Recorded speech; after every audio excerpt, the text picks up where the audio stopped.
Selamat pagi, Bapak, Ibu, Saudara yang dikasihi oleh Tuhan Yesus Kristus.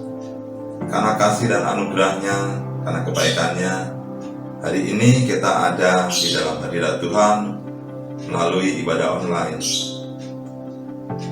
Kita akan menikmati berkat Tuhan dua kali, berkat firman Tuhan dan berkat persetujuan tubuh dan darahnya.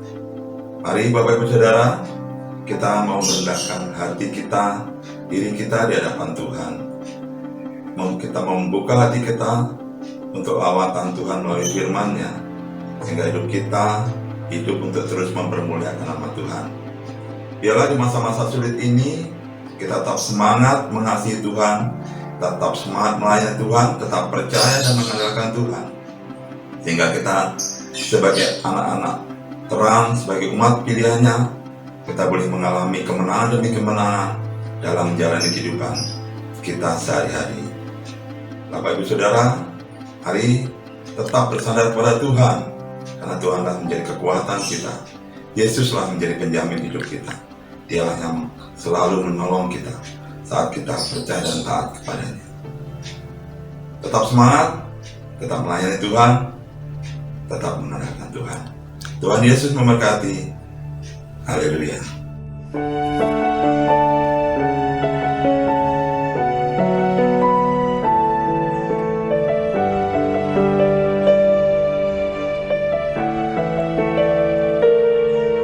Saat ku hancur hati, ku datang padamu.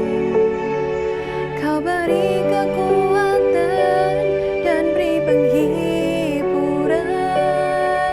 Saat tak seorang pun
Jemaat yang kasih dalam Yesus, kita kembali masuk di dalam ibadah streaming pada pagi hari ini, ya, disertai dengan perjamuan suci.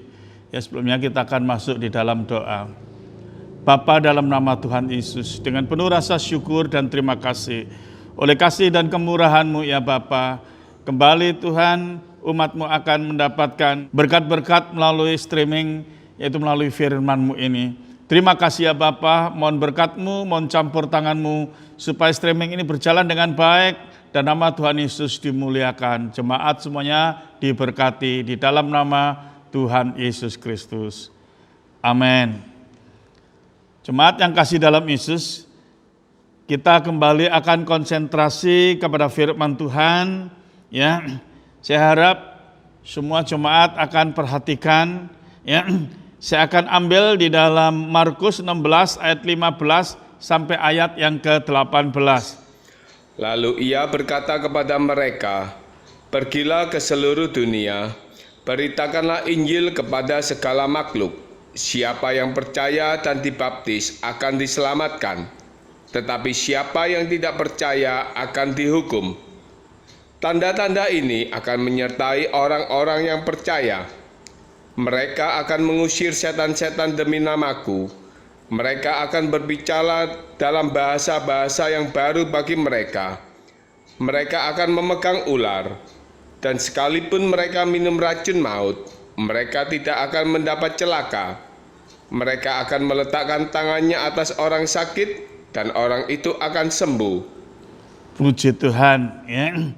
Jemaat yang kasih di dalam Yesus, di dalam ayat-ayat yang barusan kita baca ini, ya, kita dapati bahwa firman Tuhan mengatakan sekalipun minum racun, ya, tidak mati. Maka ayat ini seringkali ditertawakan, ya, oleh agama-agama lain, ya. Ya, mereka mengatakan buktikan minum racun, ya. Mereka katakan Injil itu bohong. Coba minum racun. Ya, kalau tidak mati, ya, saya akan jadi Kristen. Nah, jemaat yang kasih dalam Yesus, kalau tahu racun diminum itu mencobai Tuhan, ya. Tentu kalau tahu racun itu tidak diminum, ya. Karena Matius 4 ayat yang ke-7, Yesus berkata kepadanya, "Ada pula tertulis, janganlah engkau mencobai Tuhan Allahmu." Puji Tuhan, ya. Jadi Tuhan Yesus ini mengajarkan kepada kita, jangan kita mencobai Tuhan Allah kita, ya. Jadi jelas kalau itu racun diminum itu namanya mencobai Tuhan, ya. Nah, yang dimaksud ayat ini minum racun tidak membahayakan, maksud Tuhan Yesus itu adalah menguatkan para rasulnya melayani dengan tidak rasa takut, ya. Karena ada kuasa Allah pada rasulnya. Tuhan Yesus mengutus para rasulnya memberitakan Injil ke seluruh dunia, mengusir setan-setan dan menyembuhkan orang-orang yang sakit, melawan kuasa roh-roh jahat, ya. Nah, di sini sekalipun menghadapi racun, yang dimaksud racun ini adalah, ya, kuasa iblis. Tuhan Yesus mengingatkan kepada para rasulnya tidak usah takut, ya. Kuasa rasul itu lebih besar, ya, daripada kuasa iblis. Karena pada waktu itu, mengapa Tuhan Yesus katakan jangan takut, ya, kepada para rasulnya? Karena pada waktu itu, ya, murid-murid, ya, atau para rasulnya itu dalam keadaan ketakutan, ya. Banyak pengikut-pengikut Yesus itu ditangkap, dianiaya, dan dibunuh. Itulah sebabnya Tuhan Yesus katakan jangan takut, ya. Injil harus diberitakan ke seluruh dunia supaya manusia diselamatkan. Para rasul melayani dengan kuasa Allah, ya. Nah, ini saya berikan contoh tentang pelayanan para rasul, ya. Kisah Rasul 3 ayat 6 sampai ayat yang ke-8. Tetapi Petrus berkata, "Emas dan perak tidak ada padaku, tetapi apa yang kupunyai kuberikan kepadamu. Demi nama Yesus Kristus orang Nazaret itu, berjalanlah." Lalu ia memegang tangan kanan orang itu dan membantu dia berdiri. Seketika itu juga kuatlah kaki dan mata kaki orang itu. Lalu ia melonjak berdiri lalu berjalan kian kemari dan mengikuti mereka ke dalam bait Allah, berjalan dan melompat-lompat serta memuji Allah. Kita melihat salah satu kuasa yang Tuhan berikan kepada para rasulnya, yang kita baca ini tadi adalah Rasul Petrus, yang memiliki kuasa luar biasa. Rasul Petrus mengatakan, emas dan perak aku tidak punya, tapi dalam nama Tuhan Yesus berjalanlah. Orang yang lumpuh sejak lahir berjalan dan sembuh. Nah inilah yang dimaksud oleh Tuhan Yesus tadi, mengutus para rasulnya ke seluruh dunia. Jangan disertai rasa takut. Karena para rasul ini diberi kuasa oleh Tuhan Yesus sendiri untuk mengusir setan-setan atau roh-roh jahat, dan memberi kuasa kesembuhan bagi orang-orang yang sakit. Nah, ini orang lumpuh sejak lahir sembuh, berjalan oleh pelayanan Rasul Paulus. Coba kita baca terus Kisah Para Rasul 5 ayat 15 sampai 16. Bahkan mereka membawa orang-orang sakit keluar ke jalan raya dan membaringkannya di atas balai-balai dan tilam, supaya apabila Petrus lewat, setidak-tidaknya bayangannya mengenai salah seorang dari mereka. Dan juga orang banyak dari kota-kota di sekitar Yerusalem datang berduyun-duyun serta membawa orang-orang yang sakit dan orang-orang yang diganggu roh jahat, dan mereka semua disembuhkan. Puji Tuhan, kita melihat kuasa Tuhan yang diberikan kepada para rasulnya ini luar biasa. Dikatakan orang-orang yang sakit itu dibaringkan di jalan-jalan. Rasul Petrus jalan, kena bayangannya saja sembuh. Itulah sebabnya Tuhan Yesus berulang-ulang mengatakan, jangan engkau takut. Melayani jangan dengan perasaan takut. Sekali lagi, karena para rasul ini sudah diberi kuasa penuh oleh Tuhan Yesus. Kalau kita melihat Kisah Rasul 5 ayat 5, tidak usah dibaca. Di ayat ini dikatakan Ananias dan Safira itu berbohong kepada para rasul. Maka apa yang terjadi? Ananias dan Safira itu langsung mati. Hanya karena berbohong. Jadi kuasa yang Tuhan berikan pada para rasul ini sekali lagi luar biasa. Kita akan melihat di dalam Kisah Para Rasul 8 ayat yang ke-7. Sebab dari banyak orang yang kerasukan roh jahat, keluarlah roh-roh itu sambil berseru dengan suara keras, dan banyak juga orang lumpuh dan orang timpang yang disembuhkan. Puji Tuhan. Di sini seperti apa yang diperintahkan oleh Tuhan Yesus, pergilah ke seluruh dunia, beritakanlah Injil, usir roh-roh jahat. Nah, kita melihat di sini Rasul Filipus ini mengusir roh-roh jahat keluar dari orang-orang yang dirasuk ini tadi. Coba kalau kita melihat lagi Kisah Para Rasul 8 ayat 39 dan 40. Dan setelah mereka keluar dari air, roh Tuhan tiba-tiba melarikan Filipus, dan sida-sida itu tidak melihatnya lagi. Ia meneruskan perjalanannya dengan sukacita. Tetapi ternyata Filipus ada di Asdod. Ia berjalan melalui daerah itu dan memberitakan Injil di semua kota sampai ia tiba di Kaisarea. Puji Tuhan, tadi kuasa yang Tuhan berikan kepada Rasul Petrus itu luar biasa. Sekarang kita melihat salah satu rasul Tuhan yang juga diberi kuasa oleh Tuhan, yaitu Rasul Filipus.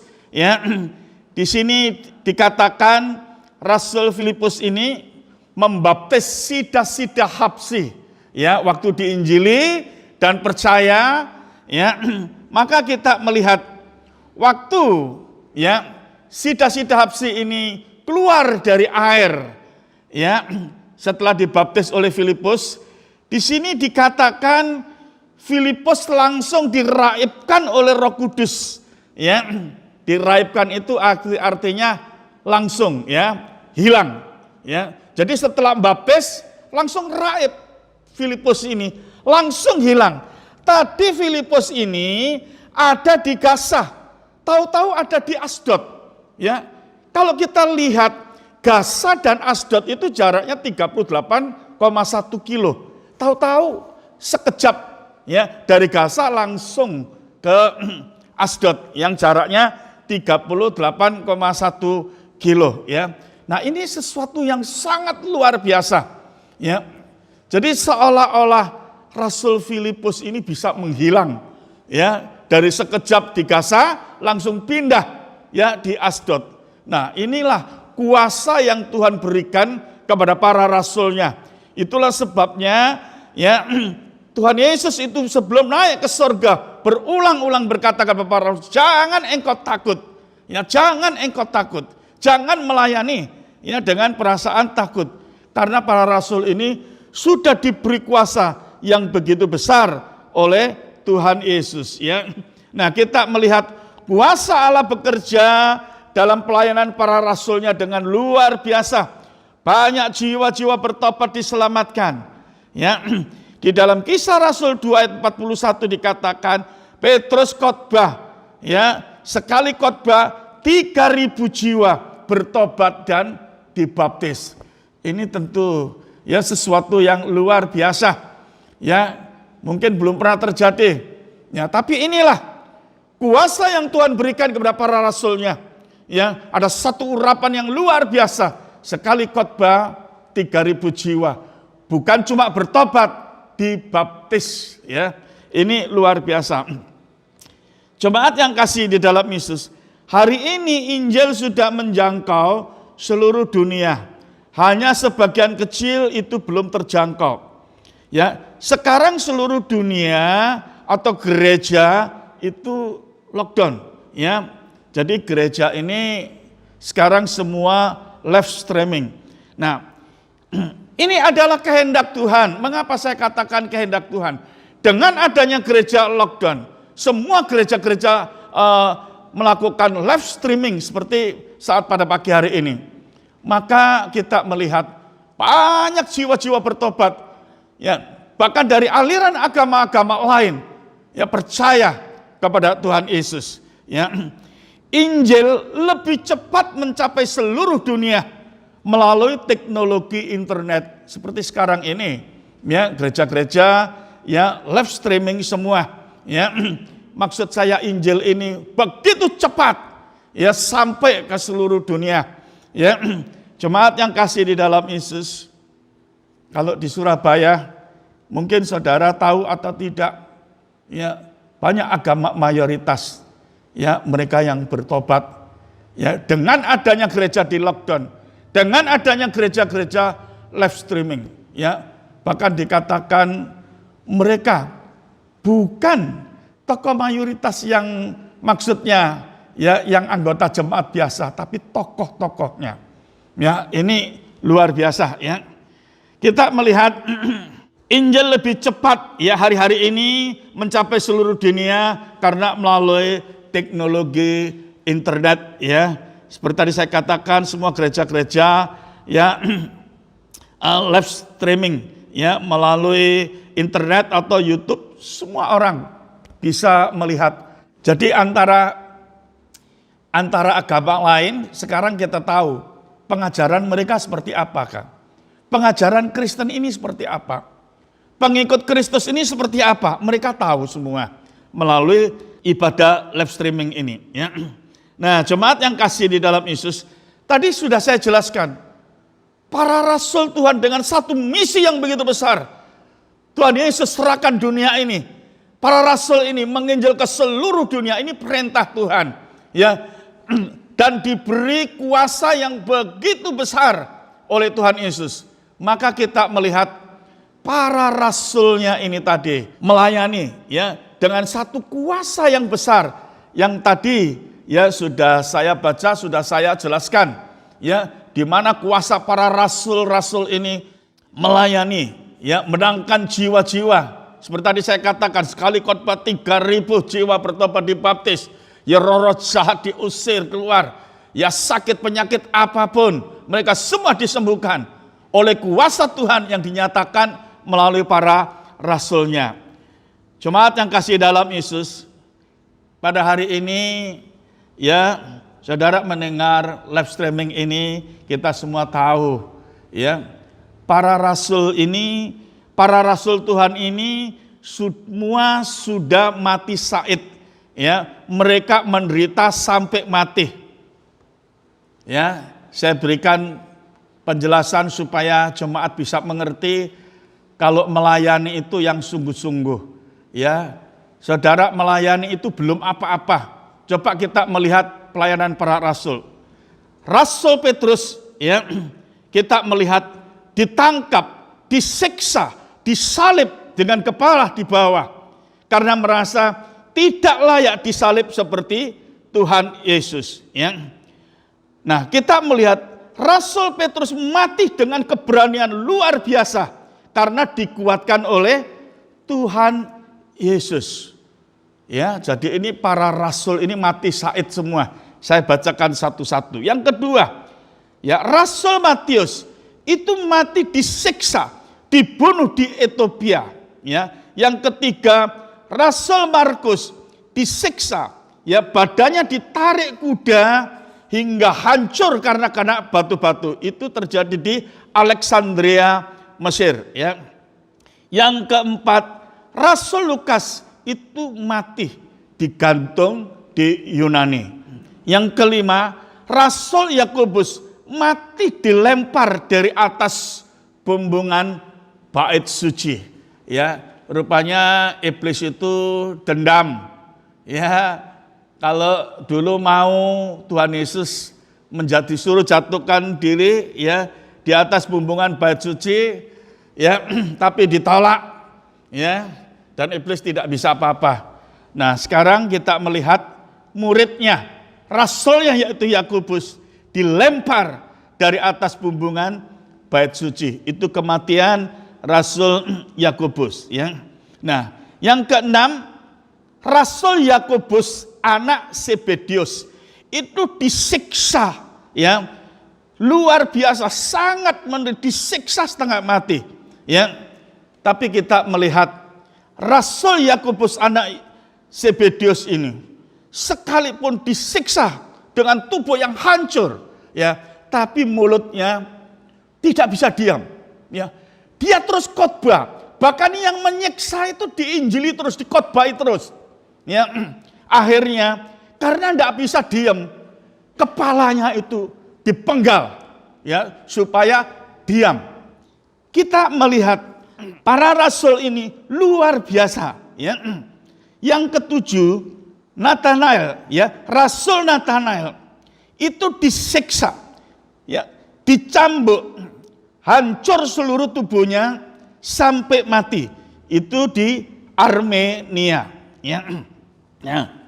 Yang kedelapan, ya, Rasul Andreas itu disiksa, dicambuk, tubuhnya hancur, ya, dan disalib palang gini, ya, gini, ya, kaki ini, ya, disiksa sedemikian rupa. Itu Rasul Andreas, ya. Tetapi dia tidak berkeluh kesah, mulutnya tidak bisa diam, ya, seperti Rasul Yakobus tadi. Rasul Andreas ini tubuhnya sudah hancur, ya, tapi tidak mau diam. Dia terus khotbah, ya, terus menginjili. Kita melihat itu disaksikan oleh sahabatnya, ya, dan Andreas ini dia bersyukur karena bisa mati seperti Tuhan Yesus, ya. Nah, yang kesembilan itu adalah Rasul Thomas, ya. Rasul Thomas ini mati ditombak, ya, di India. Nah, Rasul Yudas, tapi bukan Iskariot, ya. Ini Rasul Yudas bukan Iskariot, mati di panah, ya. Yang ke-11, Rasul Matias yang pengganti Yudas Iskariot itu mati dipenggal, ya. Jadi para rasul ini mati syahid semua, ya. Yang ke-12, ini murid yang disayang oleh Tuhan Yesus, yaitu Rasul Yohanes. Itu disiksa setengah mati di Roma, ya. Tubuhnya sampai hancur semua, Itu Rasul Yohanes ya. Nah, karena tidak bisa mati, akhirnya ya wajan yang begitu besar, ya dibakar minyak yang mendidih, rasul yang tubuhnya hancur ini dilempar.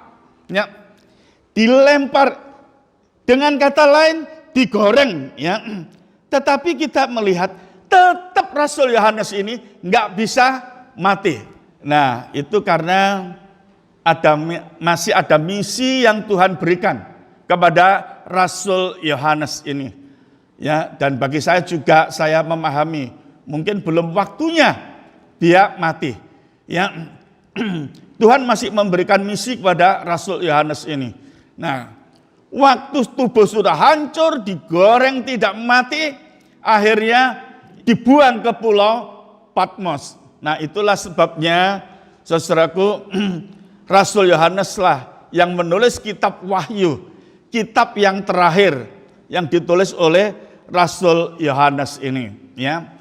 Dan setelah itu tahun berapa dia dikeluarkan dari pulau Patmos, tetapi setelah dikeluarkan, dilepas dari pulau Patmos, di mana Rasul Yohanes ini menjadi gembala di Turki, ya. Dan itulah yang seringkali disebut ya Santos Yohanes, ya, itu di Turki. Nah, hanya satu rasul ini, ya, yang matinya mati tua dengan tenang, ya, hanya Rasul Yohanes. Dia mati pada usia tua. Ya. Tetapi kita melihat sebelumnya dia sama. Seperti ke-11 rasul disiksa semua. Cuma hanya dia tidak bisa mati. Ya. Jemaat yang kasih di dalam Yesus. Kalau kita melihat, ya, mengapa Tuhan biarkan, ya, para rasulnya itu mati dengan cara seperti ini? Ya, memang ya cara Tuhan dan hukum Tuhan, ya, seringkali saya juga kurang bisa memahami, ya, karena firman Tuhan memang mengatakan 2 Korintus 4 ayat yang ke-17, sebab penderitaan ringan yang sekarang ini mengerjakan bagi kami kemuliaan kekal yang melebihi segala-galanya, jauh lebih besar daripada penderitaan kami. Puji Tuhan, ya. Tadi saya jelaskan mengapa Tuhan biarkan para rasulnya mati dengan cara seperti ini, ya. Karena barusan kita baca, ya, menurut firman Tuhan, penderitaan para rasul ini ya mengerjakan kemuliaan yang besar, kemuliaan yang kekal, ya, yang diberikan kepada para rasulnya ini. Rom 8 ayat 18. Sebab aku yakin bahwa penderitaan zaman sekarang ini tidak dapat dibandingkan dengan kemuliaan yang akan dinyatakan kepada kita. Puji Tuhan, ya. Jadi penderitaan itu mendatangkan kemuliaan besar. Ya, nah, kalau penderitaan para rasul ini begitu besar penderitaannya, maka saya tidak bisa bayangkan kemuliaan begitu besar, ya, yang akan diterima oleh rasul Tuhan ini. Jadi jemaat yang kasih di dalam Yesus, ya, seizin Tuhan para rasul menderita sampai mati untuk menerima kemuliaannya yang kekal, ya. Kisah Rasul 28 ayat 3-5. Ketika Paulus memungut seberkas ranting-ranting dan meletakkannya di atas api, keluarlah seekor ular beludak karena panasnya api itu, lalu menggigit tangannya. Ketika orang-orang itu melihat ular itu terpaut pada tangan Paulus, mereka berkata seorang kepada yang lain, "Orang ini sudah pasti seorang pembunuh. Sebab meskipun ia telah luput dari laut, ia tidak dibiarkan hidup oleh Dewi Keadilan." Tetapi Paulus mengibaskan ular itu ke dalam api, dan ia sama sekali tidak menderita sesuatu. Ya, seperti tadi awalnya saya jelaskan, ada agama yang mayoritas itu mengatakan Injil ini pembohong. Ya, masa minum racun tidak mati? Ayo coba minum racun di hadapan saya. Kalau tidak mati saya jadi Kristen. Ya, nah kita melihat perkataan Tuhan Yesus soal racun, ya tidak bisa mati atau membahayakan para rasul. Arti perkataan Tuhan Yesus soal racun, ya tadi sudah saya jelaskan secara rohani, racun itu berbicara tentang kuasa iblis, ya. Itu sudah digenapi para rasulnya. Kuasa iblis itu sudah dikalahkan, ya, oleh para rasulnya. Arti racun secara jasmani atau secara nyata, benar-benar racun ular. Nah, kita melihat barusan yang kita baca itu ya digenapi oleh Rasul Paulus, ya. Rasul Paulus itu digigit ular beludak tidak mati, ya. Kalau orang lain, ya, hitung menit pasti orang itu mati karena racun ular beludak itu sangat mematikan, ya. Maka inilah kuasa Tuhan yang begitu besar diberikan oleh para rasul Tuhan ini di dalam pelayanannya, ya. Maka kita melihat Rasul Paulus digigit ular beludak, ya, tidak mati. Ya, kalau orang lain hitung detik sudah mati. Tapi sekali lagi, kuasa Tuhan Yesus yang begitu besar, ya, diberikan kepada para rasulnya supaya para rasul ini bisa, ya, menangkan dunia, menginjil, ya, ke seluruh dunia supaya dunia bertobat, mengenal bahwa Yesus itu Tuhan, Yesus itu juru selamat, dan yang percaya mereka diselamatkan, ya. Jadi kita melihat pelayanan para rasul itu disertai dengan Tuhan Yesus. Maka kuasa Tuhan itu luar biasa kepada para rasulnya. Tetapi semua para rasul itu mati syahid seizin Tuhan. Mereka mati dengan penderitaan yang mengerikan supaya mereka mendapatkan kemuliaan kekal. Begitupun ya Rasul Paulus, kematiannya ini, ya, kepalanya dipenggal di Roma, ya. Cuman Rasul Paulus memang tidak disiksa seperti yang lainnya. Karena Rasul Paulus ini ya dia memiliki, ya, warga negara Rom, ya. Nah, tapi Rasul Paulus ya harus menjalani hukuman mati dan kepala dipenggal. Jadi jemaat yang kasih di dalam Yesus, semua para rasul sudah mati syahid, ya, tetapi kemuliaan yang besar, ya, itu Allah berikan kepada para rasulnya ini. Nah, saudara melayani tanpa penderitaan, ya.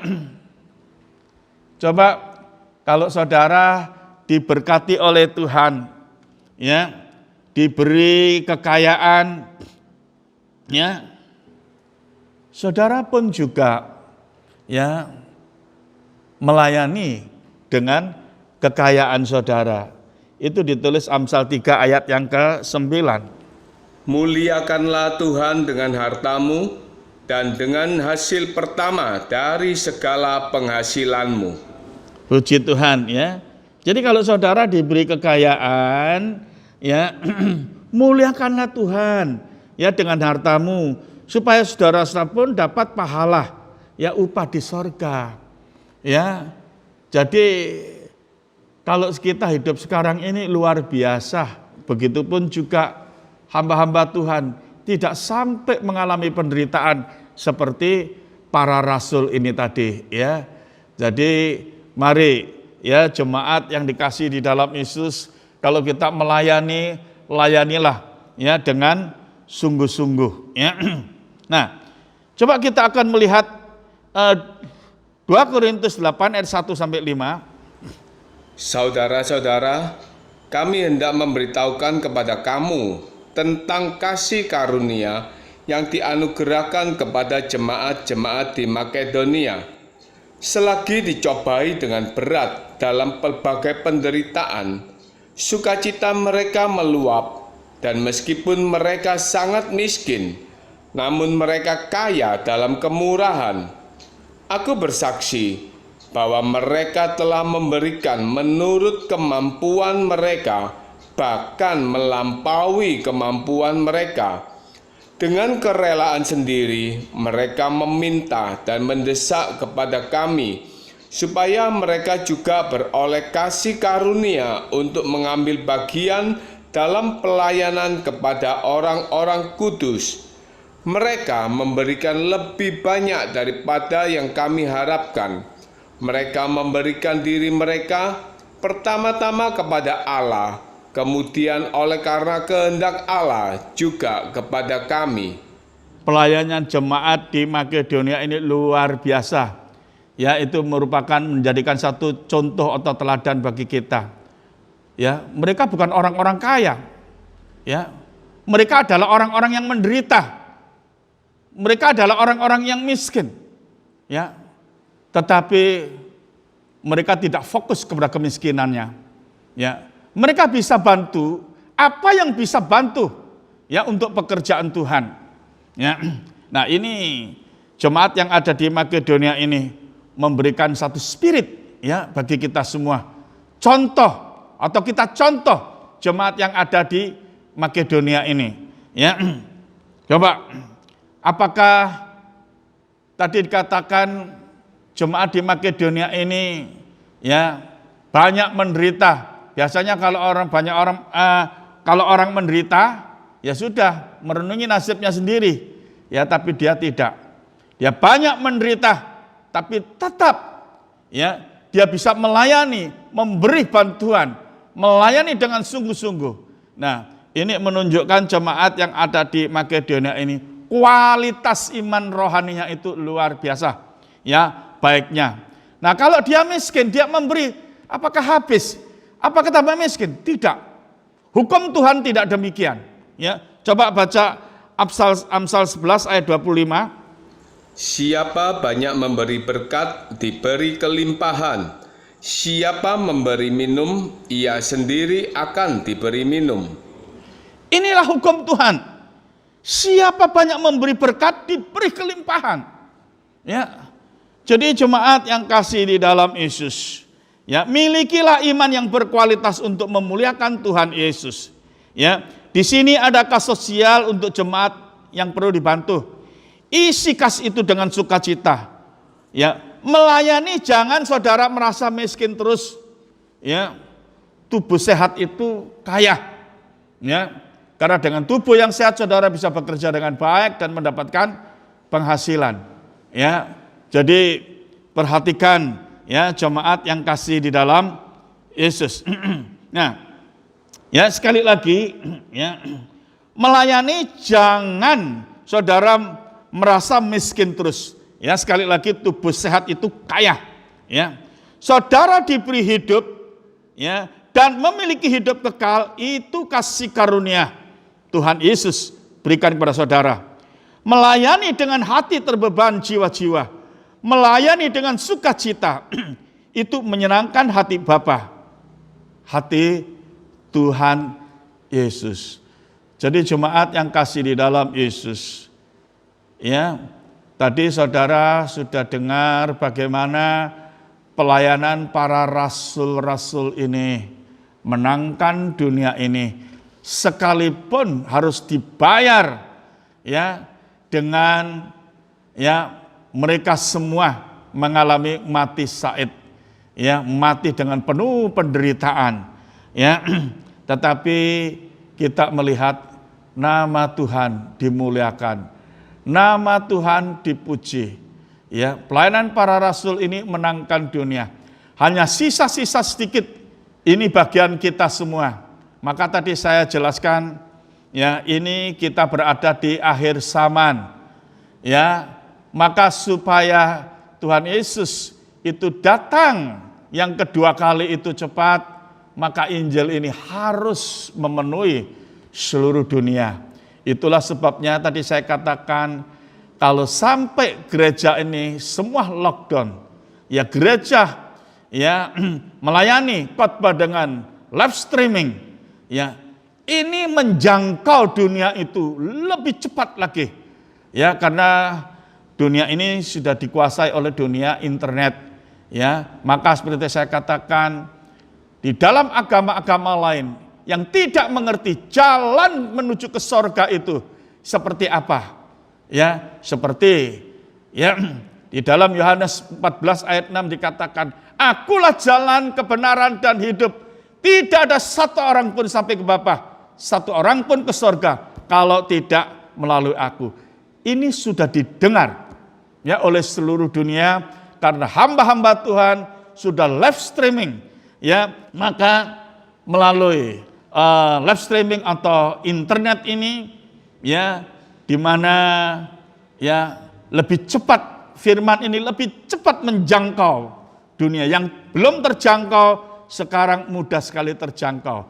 Juga pengajaran-pengajaran dari agama-agama lain, mereka yang belum tahu ya jalan keselamatan itu tadi, mereka sekarang sudah tahu. Maka melalui live streaming ini, melalui gereja di lockdown ini, banyak jiwa-jiwa bertobat. Ya, banyak mereka yang pindah agama. Ya, jadi jemaat yang kasih di dalam Yesus, bagi saudara yang sudah mendapat kasih karunia Tuhan, ya kerjakanlah ya keselamatan itu, ya kerjakanlah keselamatan itu dengan baik. Muliakanlah Tuhan dengan apa yang saudara miliki. Muliakanlah Tuhan dengan apa yang menurut kemampuan saudara bisa lakukan, ya. Karena ini akhir zaman, jemaat yang kasih di dalam Yesus, supaya kalau saatnya kita dipanggil Tuhan, kita bukan cuma hanya masuk surga tanpa pahala, tapi kita masuk surga ya dengan kemuliaan yang Tuhan berikan seperti para rasul Tuhan. Tuhan Yesus memberkati kita semua.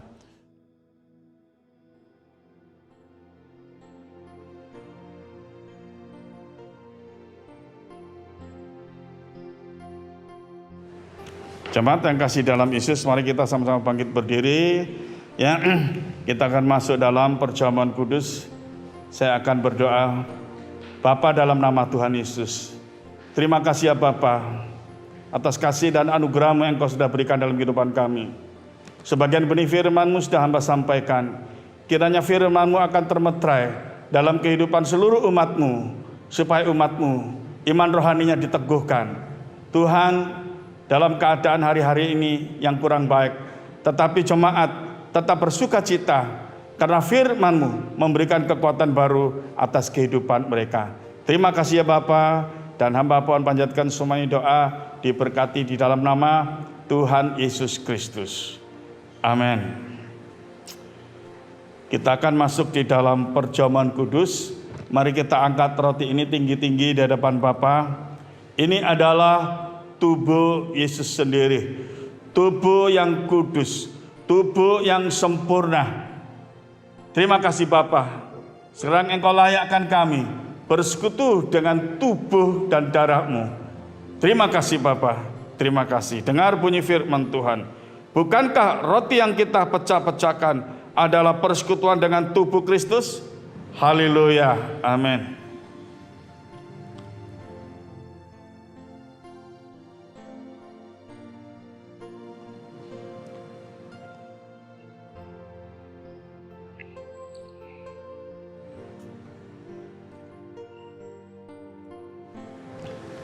Mari kita angkat cawan ini tinggi-tinggi di hadapan Bapa. Ini adalah darah Yesus, darah yang kudus. Terima kasih ya Bapa. Engkau layakkan kami bersekutu dengan darah-Mu. Oh, supaya kehidupan kami tetap kudus. Terima kasih ya Bapa. Dengar bunyi firman Tuhan. Bukankah cawan pengucapan syukur yang atasnya kita ucapkan syukur adalah persekutuan dengan darah Kristus? Amin.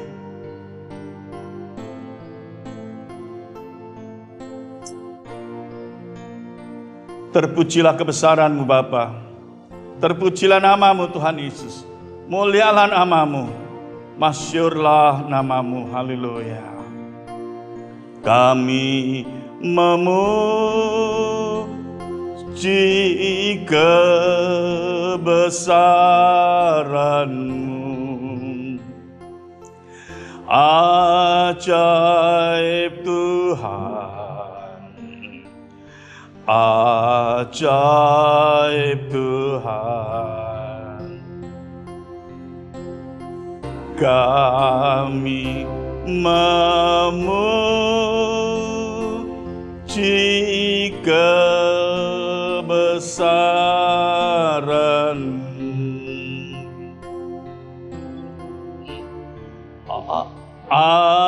Ajaib Tuhan, ajaib Tuhan. Segala puji hormat hanya bagimu ya Allah Bapakku. Di dalam nama Tuhan Yesus Kristus, hamba telah berdoa. Terima kasih ya Bapa. Terima kasih seluruh jemaat GPD Sion Permai. Semuanya diberkati di dalam nama Tuhan Yesus Kristus. Amin.